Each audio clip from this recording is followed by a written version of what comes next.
আসসালামু আলাইকুম সুপ্রিয় শিক্ষার্থীবৃন্দ। আজকের ক্লাসের মধ্যে আমরা চেঞ্জিং ডিগ্রি সম্পর্কে ডিসকাস করব। আমরা জানি যে এসএসসি পরীক্ষার মধ্যে চেঞ্জিং সেন্টেন্সে টোটাল 10 মার্কস থাকে, এর মধ্যে ডিগ্রি 2 অথবা 3 মার্কস থাকে, ঠিক আছে। আজকে আমরা সুপারলেটিভ ডিগ্রি থেকে পজিটিভ ডিগ্রিতে কীভাবে রূপান্তর করতে হবে আমরা আজকের ক্লাসে আমরা শিখবো, ঠিক আছে। তো এখনও আমাদের ইউটিউব চ্যানেলে যারা নতুন তারা দ্রুত সাবস্ক্রাইব করে নিন, সাবস্ক্রাইব করে বেল আইকনের মধ্যে ক্লিক করবেন যাতে করে সহজে ক্লাসের ভিডিওগুলো আপনারা পেতে পারেন, ঠিক আছে। তো আমরা ক্লাসটা শুরু করি। দেখো এখানে মধ্যে 5টা এক্সাম্পল আমি আসছি, সবগুলোই কিন্তু সুপারলেটিভের মধ্যে আছে। সুপারলেটিভের মধ্যে আসে কীভাবে সেটা বুঝতে হইলে আমরা ডিগ্রি যে ফর্ম আছে এগুলো আমরা বুঝতে হবে। যেমন এখানে এটা পজিটিভ ফর্ম হচ্ছে ওয়াইজ, ওয়াইজ, ওয়াইজার, ওয়াইজেস্ট। এইটা হচ্ছে পজিটিভ, এটা পজিটিভ ফর্ম হচ্ছে good, good, better, best.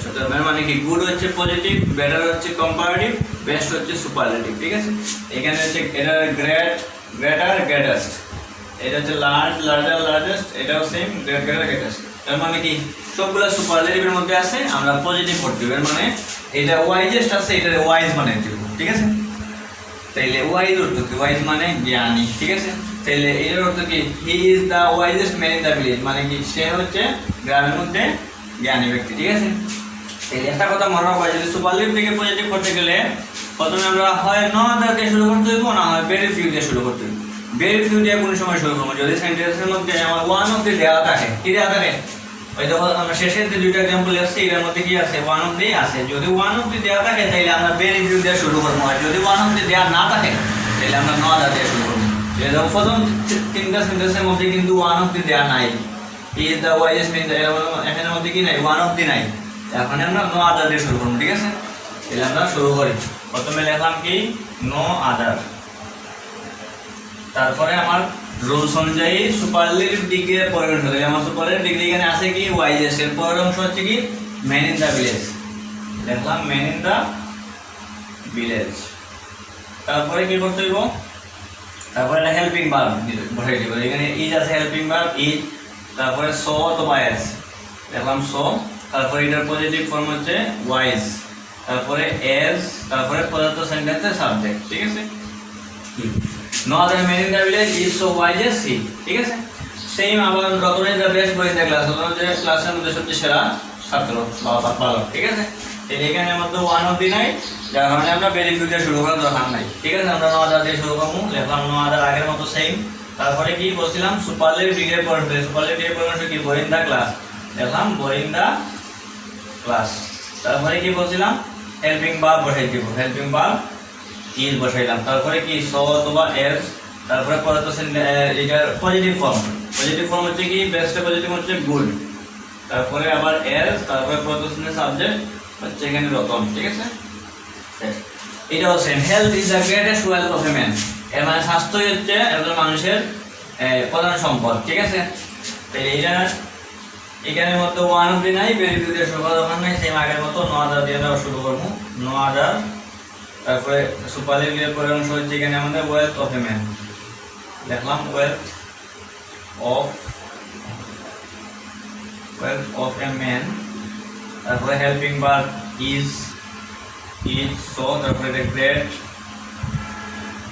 S. তারপরে সাবজেক্ট এখানে হেল্প হচ্ছে সাবজেক্ট, ঠিক আছে। এখন দেখো এই দুইটা সেন্টেন্সের মধ্যে কি আছে? ওয়ান অফ দি আছে। যদি আমি বলছিলাম কি ওয়ান অফ দি থাকে তাহলে কি দিয়ে শুরু করতে হইব?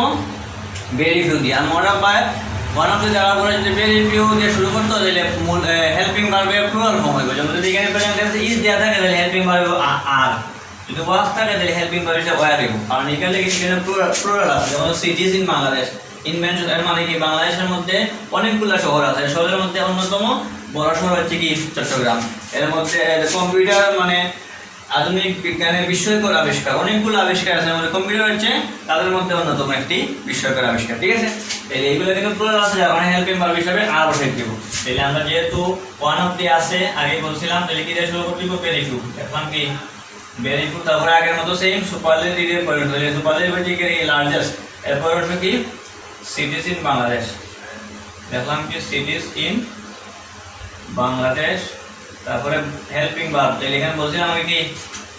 ভার্বের প্লুরাল ফর্ম, তাহলে ইজ আছে যেখানে আর হইব। যদি ওয়াজ থাকতো তাহলে ওয়ার লিখতাম, ঠিক আছে। বাংলাদেশ আর, তারপর সেম সো আর so. Large is a positive form as Chittagong. ঠিক আছে, তারপর দেখো computer is one of the greatest invention of modern science. Same very few শুরু করব আগের মতো, ভেরি ফিউ। তারপর এটার সুপার ডিগ্রি পয়েন্ট হচ্ছে inventions of modern science helping verb হইব কি আর সো গ্রেট এস কম্পিউটার করে তো শুনবে। আশা করি সবাই বুঝতে পারছো। যদি বুঝতে না পারো তাহলে আমাদের কমেন্টে বলবা যে স্যার মানে রুলস লেখার পরে আস্তে আস্তে এরকম বুঝেন। ঠিক আছে, তখন আমি মানে বুঝতে পারবো যে তোমাদের সমস্যাগুলো কোথায় কোথায় আছে। ঠিক আছে, তো সবাই ভালো থাকো, সুস্থ থাকো। এই পর্যন্তই আজকের ক্লাস। আসসালামু আলাইকুম।